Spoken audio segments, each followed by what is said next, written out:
All right, so now let's look at imperialism. This is kind of part of the history smush bubble, right? We've talked about the Gilded Age, we've talked about McKinley and TR and progressivism, and now there's kind of this other concept, this other theme, this other, kind of occurring at the same time as this idea of American imperialism. And I think it's very important to understand what that, how this works in with progressivism, how it works in with the Gilded Age and all that kind of stuff. And you have to grasp imperialism or World War I will not make sense. And I cannot emphasize that enough. You do not have World War I if you do not have imperialism by the United States and by European countries. The two go hand in hand. So to kind of grasp where imperialism fits into this whole Gilded Age progressive concept. And so we'll look at how imperialism happened, and particularly the Spanish-American War, the shortest war in American history. Unless maybe you count like Grenada. Was Grenada a war? I don't think so. Anyways, so European and American imperialism, both of them are going to have to do, and ignore the CMAP part. I forgot to take that off. Oops, come back here. It was the acquisition of control over the government and economy of another nation, usually by conquest. So what you would see is that, they would go to Africa, they would go to Asia, they would go to wherever, and they would take a country that was not as developed as they were, and they would essentially take over. In a sense, one could say that, the British conquest of North America was kind of imperialism, and it was, because it creates the British Empire. But this is a new kind of level. We saw that after that spurt of, kind of colonization and exploration that we saw in the 15 and 1600s, it kind of stops a little bit. Now what we're going to see in the late 1800s is it kind of starts up and new. And so they start really conquering these smaller countries. And the benefit is for the developed countries like Europe and the United States is they have technology and communication and transportation, all these things that have happened because of industrialization. So, some poor little tribe in, Samoa is not going to have any chance to stand up against that. Some African tribe is not going to be able to stand up against the guns and the transportation and the telegraphs and all those kinds of things that the British have to throw at them. So Europe focused primarily on Africa. Some in Asia. Of course, by the time you get to the 1800s, England already has India. You already have the Dutch pretty settled into Indonesia.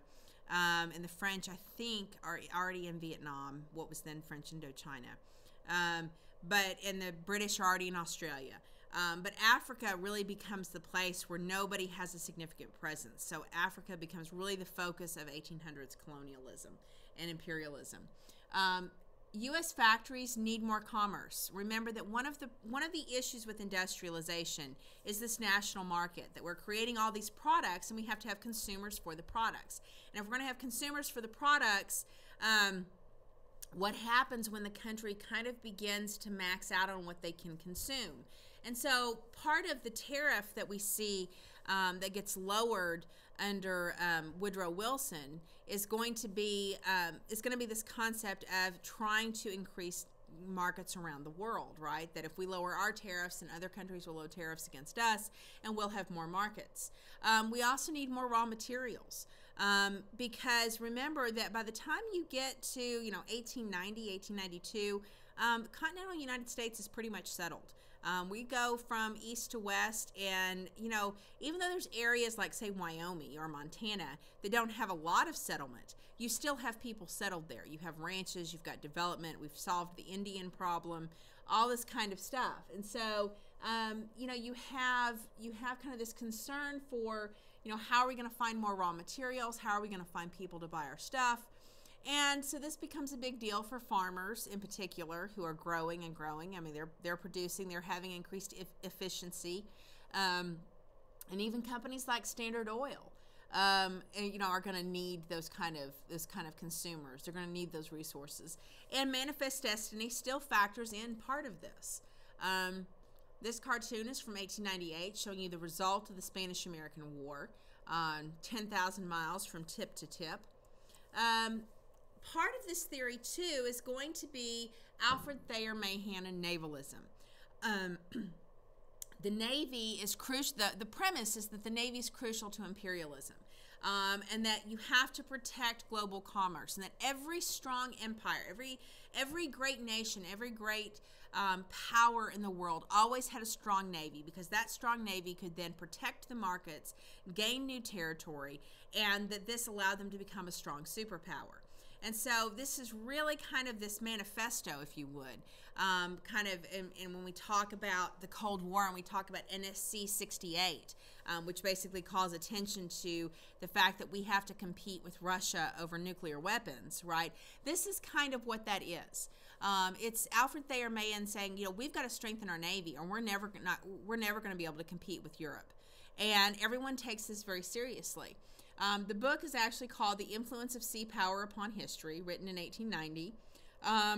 And the U.S., when it's written in 1890, has a pretty weak Navy, right? We're not even remotely interested in building a canal. We've had some trading with China and Japan, but even that's somewhat limited. And this really kind of strikes home, especially among people like Teddy Roosevelt, who really buys into this idea. And you see him, when he's the Assistant Secretary of the Navy, putting a lot of money and a lot of energy towards building up the Navy. I read a book by Doris Kearns Goodwin, and it's kind of about Teddy Roosevelt. And it's kind of funny because as Assistant Secretary of the Navy, the main Secretary of the Navy was kind of checked out, right? He was just he was part of that kind of patronage, right? So he was just kind of a figurehead. So it was really Teddy Roosevelt that ran the Navy. And so Teddy Roosevelt was able to push through all this stuff to build new ships and spent tons of money on this to make the U.S. the third best Navy in the world. And Teddy Roosevelt completely believed in Mahan's naval theory. So this is a huge part of what imperialism is. And also factoring into this is a little thing called Frederick Jackson Turner's thesis. Frederick Jackson Turner proposed this idea in 1892 that the frontier was closed, that everything about U.S. history had been predicated based upon the idea of a frontier, going back from, you know, the earliest exploration all the way up through the 1880s.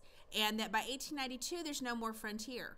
And that it was the frontier that shaped the unique American mindset, the unique awareness of democracy, the unique kind of American capitalism as it emerged, the free market kind of thing. And that's what was responsible for us being so different from Europe. And so when he proposes that the frontier is closed, he leaves with the question of, you know, how do we, you know, who knows what history holds for us now, because we're going into a new era. And people kind of freak out about this. They're like, oh my goodness, right? Remember 1892, Panic of 1893, we've got, you know, you're going to have, you have strikes, you've got workers that are unhappy, you've got tenements, you've got people concerned about socialism, and now here's Frederick Jackson Turner suggesting that the frontier is closed, and now what are we going to do? So there was a lot of hand-wringing over, you know, where is the country going to go from here? What do we do with all these tired, huddled masses yearning to breathe free that are crowded in tenement buildings? Where are they going to go? If the frontier's closed, we can't use that as a pressure valve anymore, so that when people get frustrated, they can say, forget this, I'm going to pack up my stuff and I'm going to move west. Well, now there's no west to move to, right? The west, in not all ways, but in many ways, is just like the east. And so there's a lot of anxiety about this. And so kind of, you know, you have Frederick Jackson Turner's thesis and this anxiety and this angst and these concerns about society emerging at the same time as Mahan says, what we need to do is build up our Navy. And so he kind of offers a solution for us to become great again. And, you know, and I would argue that we weren't really not great in 1892. Well, I suppose if you lived in a tenement, it wasn't great. But by and large, America as a big picture was doing pretty good, even with the Panic of 1893. But there was a lot of angst going on in the 1890s, and Mahan offers an answer. And so a lot of people buy into this. We also have other influences for imperialism, namely Protestant missionaries. Remember the social gospel, Christianity. You have a lot of people traveling to these far reaches trying to save these savages and that kind of thing. A lot of Anglo-Saxonism built into that. The idea that there was a white man's burden. I'm thinking that we might actually read White Man's Burden because it's so classic Anglo-Saxon, imperialistic. It's not even funny. The idea that we have to take civilization to other countries, that they need us to do this, that without us, they're just going to, be lost in their savagery. And so between those things, between the Anglo-Saxonism and this burden of the white man, between Christian impulses to save the world, you have missionaries going overseas to Hawaii or to these little bitty islands trying to save these communities. And, they begin to kind of take advantage of the resources and the people there, and they begin to make some money. This is especially true in Hawaii. And so boom and bust cycles that are happening in the United States, military expansion, military expenditures are always like a shot of adrenaline. If any of you watch any medical shows, if somebody's kind of crashing, if their heart's stopping and they're starting to, die, they'll pound adrenaline into them, and then they start giving them CPR. Well, military spending is adrenaline to the economy. And like adrenaline to the human body, too much of it's a bad thing, right? Too much of it's going to wear you out. It's going to, your heart's going to explode because it's beating too fast. So you have to be careful with military spending, because if you do it too much, you're going to create this long-term deficit that's very difficult to overcome, and you don't really have anything significant to show for it. Because military expenditures, these are consumable products. Tanks get destroyed, guns get used up, ships get old, soldiers retire or they get wounded. This is a consumable product that we're spending lots of money on. It's like using your credit card to go out to eat. You charge it, and if you don't pay it off right away, then you're paying off food that you've already digested, right? And so that makes no sense. And so this is kind of what military spending is. But, at this point in history, we don't totally understand this. And they recognize that military spending stimulates job growth. And so they kind of see it as a quick fix, and it does tend to do that in the short term. I love this cartoon because I think it says everything we need to know about imperialism. First off, this woman is Columbia. Columbia is the female representation of the United States, just like Uncle Sam is the male representation. And you see Columbia is putting on an Easter bonnet.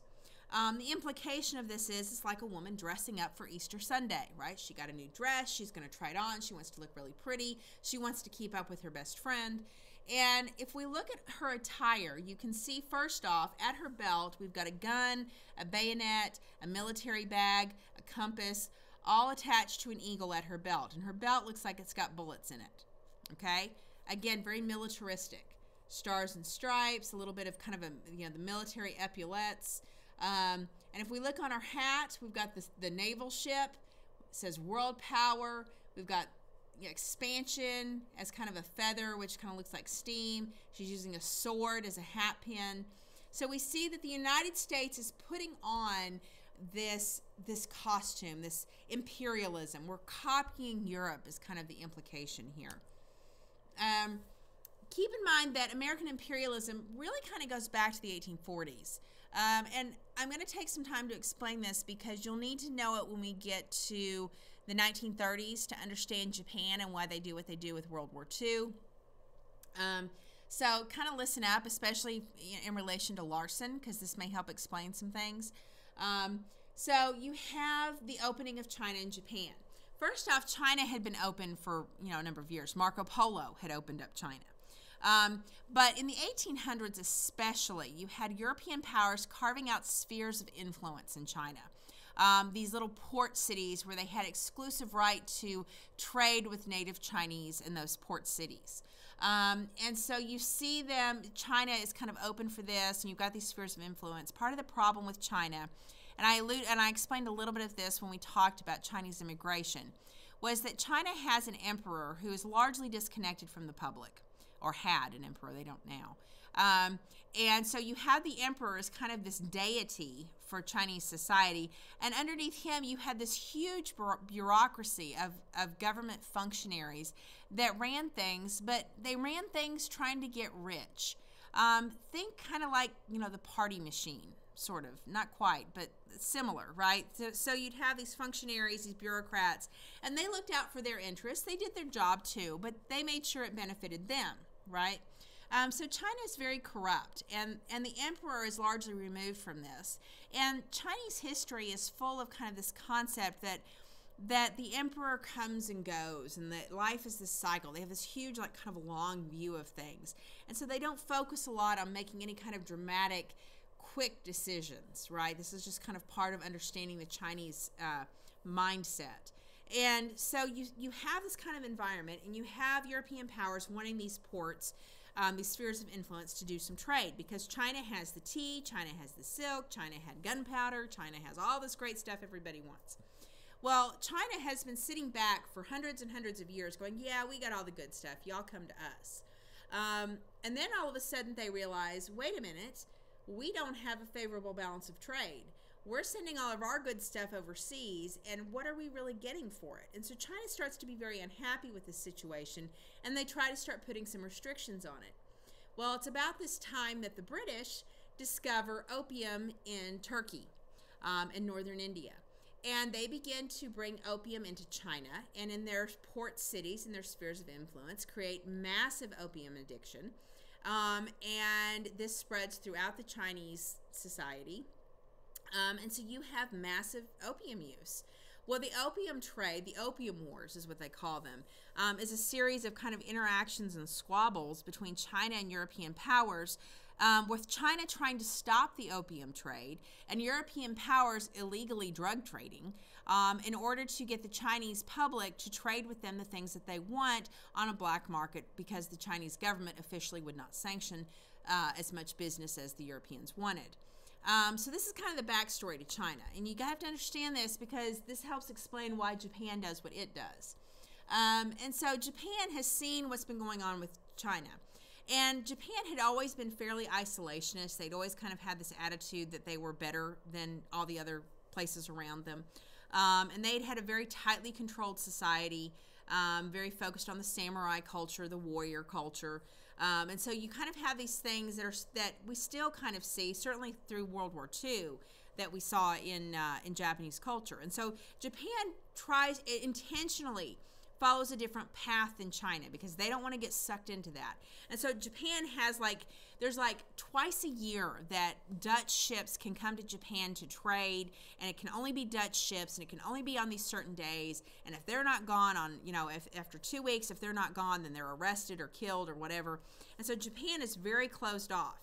And it's into this that Commodore Matthew Perry, not from Friends, right, opens Japan in 1853. He shows up with some American ships and basically, at the point of a cannon, tells Japan, you're going to sign a treaty to trade with us. Part of this is because in 1853, the United States is having trouble getting a foot in the door in China. Europe has China so dominated that the U.S. can't find a way to get in. And we don't like having to work through Britain or work through France to have trade with China. So we think we'll go to Japan.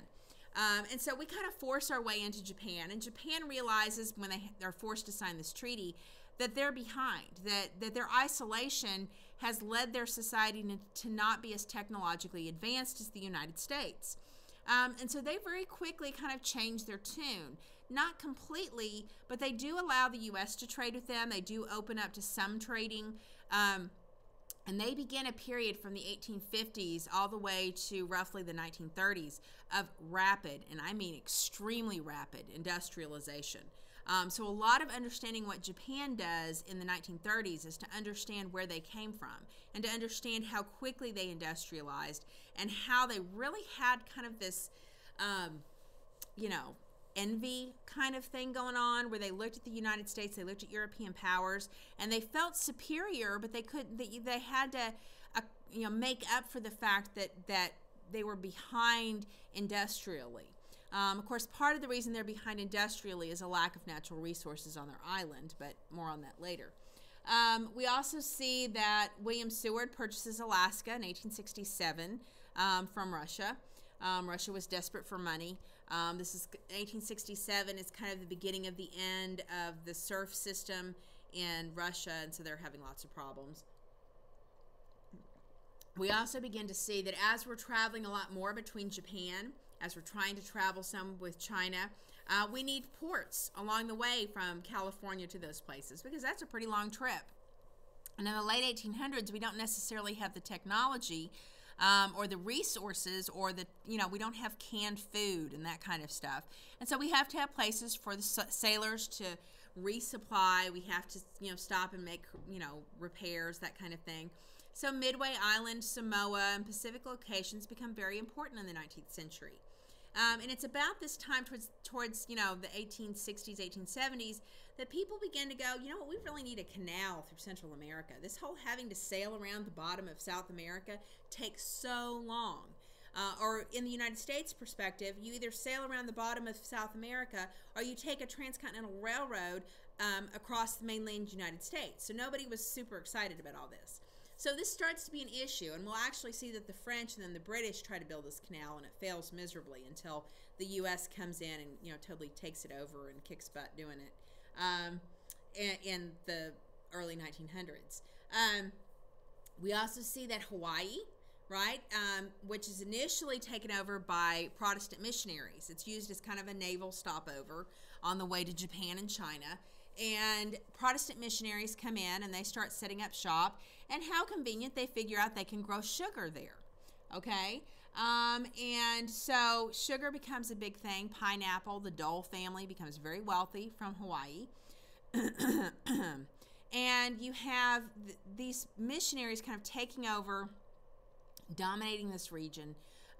You had one series in like the 1870s, I think it was. They have one kind of an agreement between Hawaii and the United States that Hawaii has special tariff protections on sugar.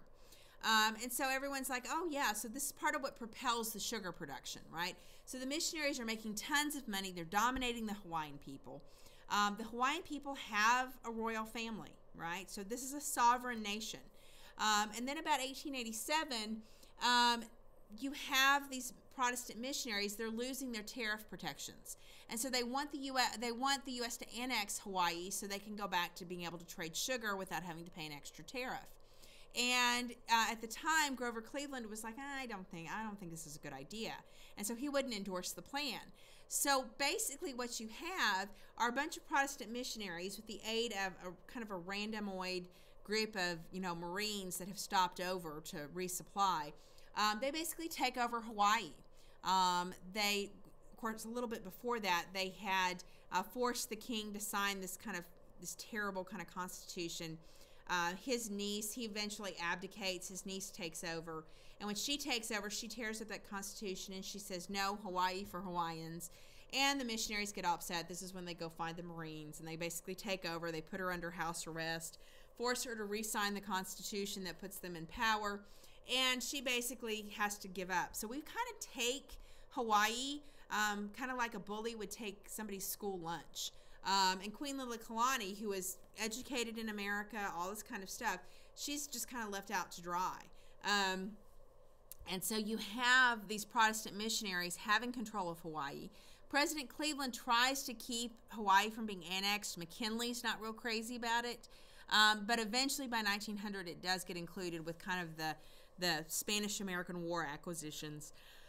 So just kind of know that we have about 10 years there where Hawaii's kind of, wants to go out with us, but we're not sure we want to. And this is kind of the whole story behind how we get Hawaii. And it's kind of a dark story in American history, because we really forcibly remove the head of state, and it's not really a very nice thing. So American imperialism. We saw the Monroe Doctrine in 1823, which said that the U.S. was going to stand up for democracies in the Western Hemisphere, that Europe needed to step off.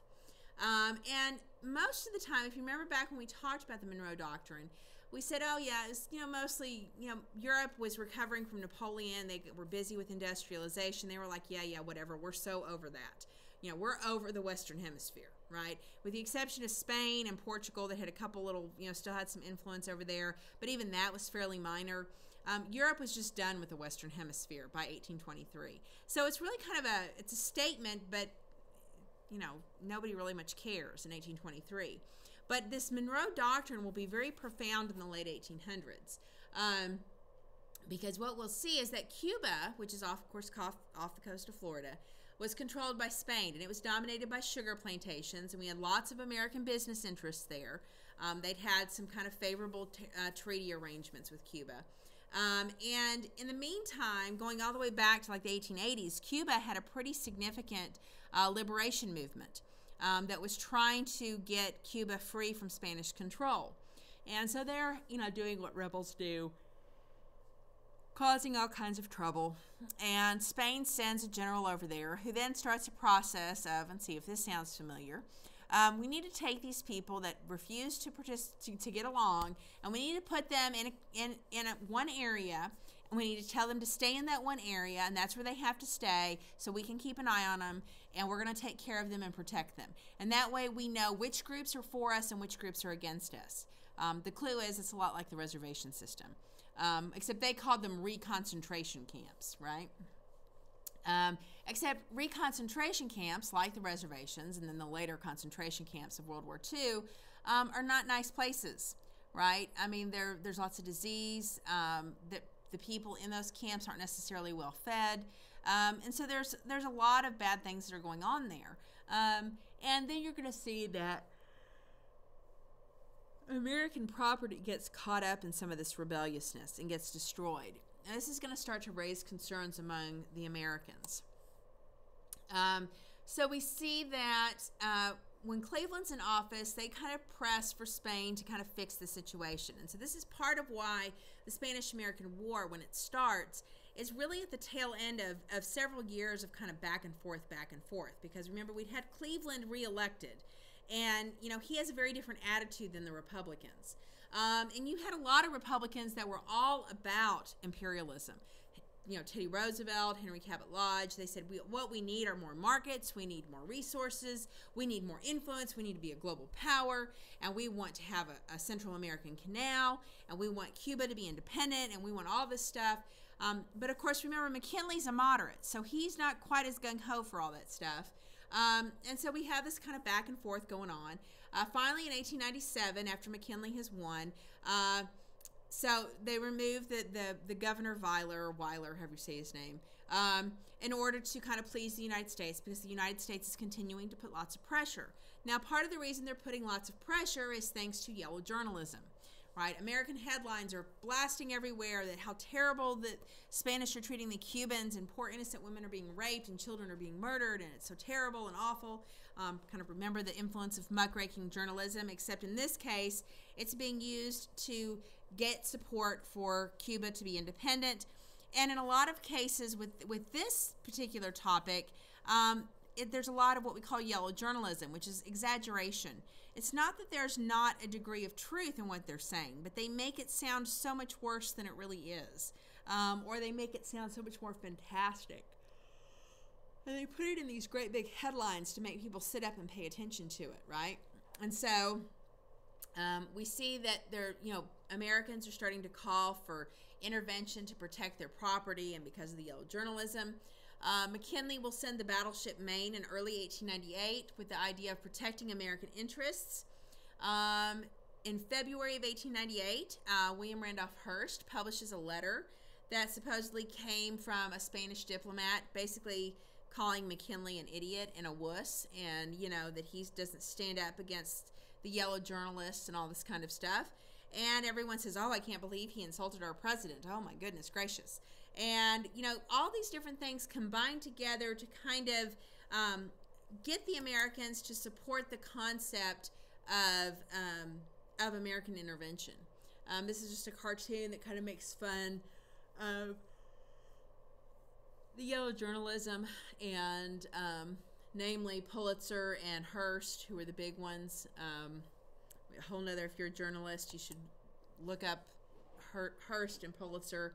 Look into their histories, because that's quite fascinating. This cartoon shows Uncle Sam rolling up his sleeve, getting ready to go fight.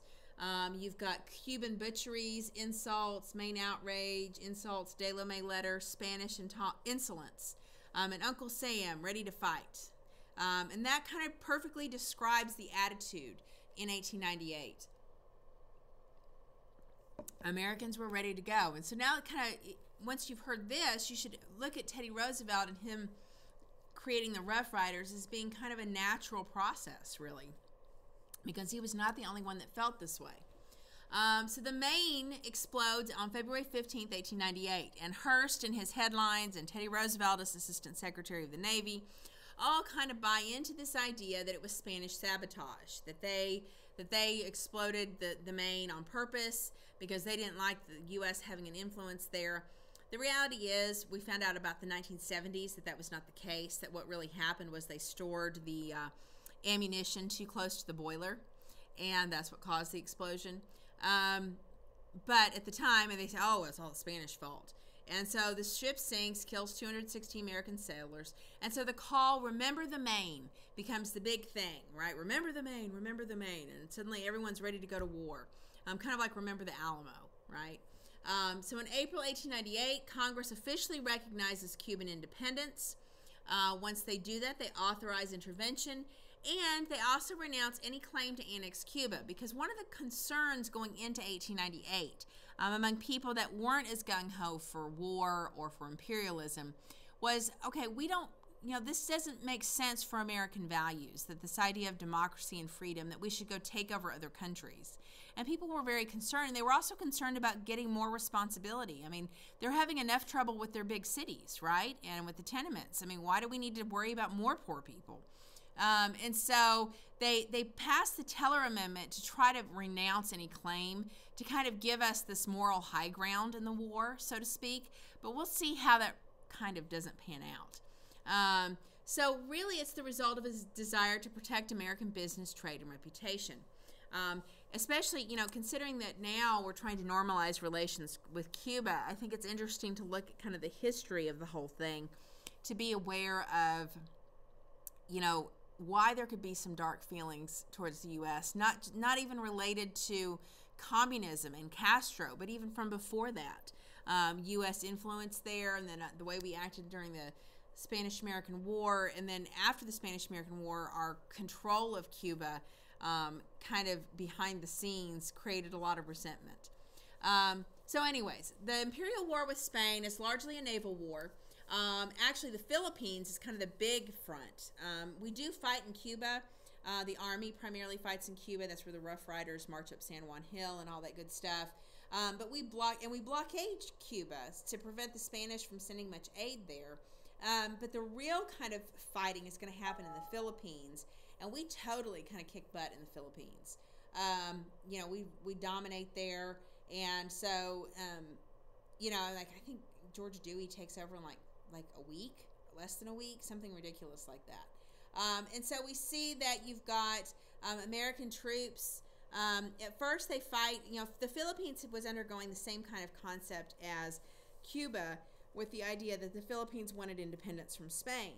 And we see that since the Philippines had their resistance fighters led by Aguinaldo, and at first they helped the U.S. kind of kick Spain's butt, but it doesn't take them very long to figure out that George Dewey is not going to turn the Philippines over. Remember, we never made any such promise to respect Philippine independence. We kind of just show up in the Philippines. Of course, consider the influence of China and trade with Japan and ask yourself, was that on purpose? So we see that we have two fronts with the Cuba and the Philippines. Cuba is a victory. The war's over by August. So we start the war in April, and by August we're done. I mean, to quote, I think it was Teddy Roosevelt that called it a splendid little war. I mean, it was short, it was sweet, not a whole lot of losses of life, and the losses that there were mostly due to disease rather than anything else. This is a picture of Teddy Roosevelt and the Rough Riders right here. So we get to the end of the war. So what are we going to do? Basically, and I think, let's see, I'm going to finish this one. So basically, we have the Treaty of Paris in 1898, and this is what happens. Cuba is independent, okay, so they're set free. Spain cedes Puerto Rico and Guam to the United States. They cede the Philippines to the U.S. for $20 million. So we get the Philippines, Puerto Rico, and Guam. Cuba's independent. About the same time after all of this is kind of working its way out, we annex Hawaii as a naval base on the way to the Philippines. How convenient is that?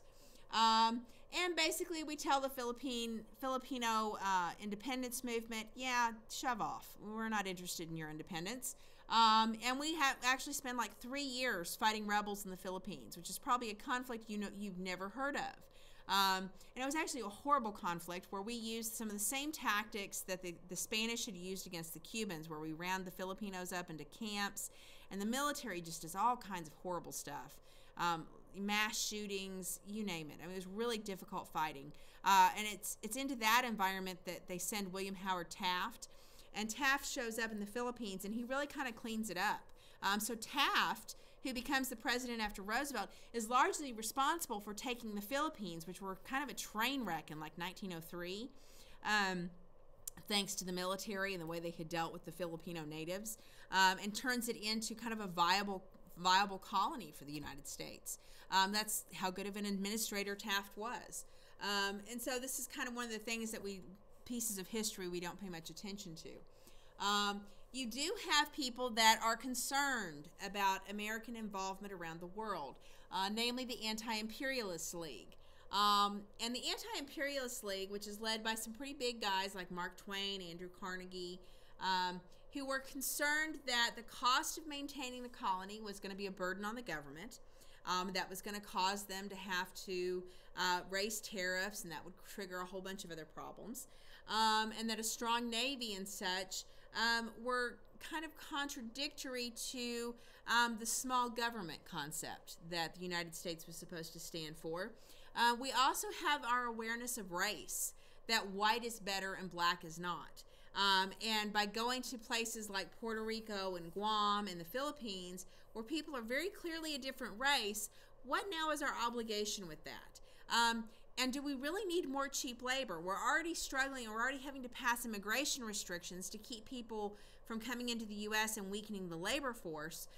So do we really need to have these people in, the Philippines who are cheap labor too? And then they also cite that there's a lack of provision in the Constitution for taking over territories. And most people are more excited about imperialism than not. So the Anti-Imperialist League is kind of ignored as a bunch of fanatics. And so this is how we kind of end up with an empire. And I will end with this cartoon over imperialism and the dance of death. Poor Columbia, I think that's Columbia, maybe it's just the Angel of Virtue, I'm not sure, standing in the background as Uncle Sam dances a happy tune with imperialism. The death of democracy will be imperialism. And I think there's a valid point there, that trying to take our ideals and force them on other people doesn't always seem to make a lot of sense. So you might just kind of think about that and think how you feel about that. And see if you have an opinion about the role of imperialism with American society. The next one we'll finish up talking about colonial rule, particularly during Roosevelt and Wilson, and then we'll be done.